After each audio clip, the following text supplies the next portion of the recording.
અભિનંદન. બાકીના જે યુવાન મિત્રોએ ટીમ બનાવીને જે દોડ્યા છે આ ચૂંટણીમાં ઊભા થાય અને જીતાડવા માટે એમને પણ બહુ ખૂબ ખૂબ હૃદયપૂર્વક અભિનંદન આપું છું.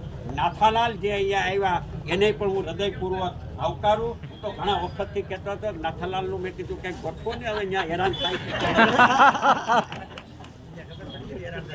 હેરાન થાય છે તો મેં કીધું કે આવો તો મજા આવે કામ કરવાની. આ તે જે છે છતાંય પણ નાથાલાલે પણ શું કહેવાય સારો નિર્ણય કરી અને આવી અને આ ચૂંટણીમાં પરિણામ આવે એના માટે જે મહેનત કરી છે એ બદલ નાથાલાલને પણ ખૂબ ખૂબ અભિનંદન પાઠવું છું.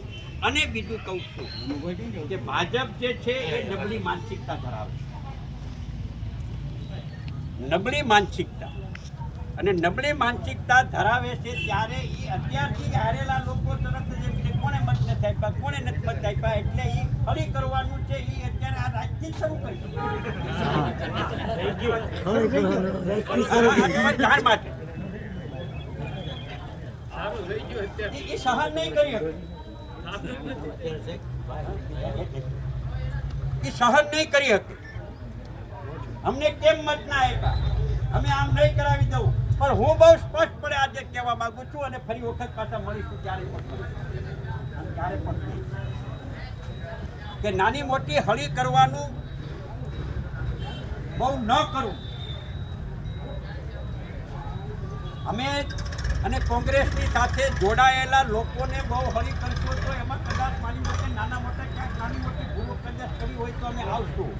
પણ અમે હળિયું શરૂ કરવાનું કરશો તો તમે 80% ક્યાંય બચશો નહીં, બધા એમાં આવી જશો.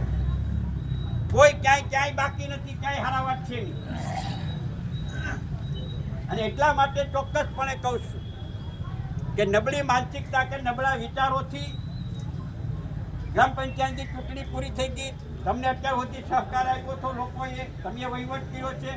હવે જે લોકોને વહીવટ સોંપ્યો છે તો એ લોકો શાંતિથી વહીવટ કરે એ રીતે સારું થાય એમાં ભાગીદાર બનજો, નબળાના ભાગીદાર ન બનજો. અને છતાંય પણ સારું કરવા માટેની કોશિશ કરતા હોય અને એમાં રોડા નાખવાની કોશિશ કરશો અને નાની મોટી ખટપટ કરશો અથવા હળી કરશો અથવા કેશ કરવાનું શરૂ કરશો તો આવતીકાલથી અમે પણ કેશ કરવાની શરૂઆત કરશું.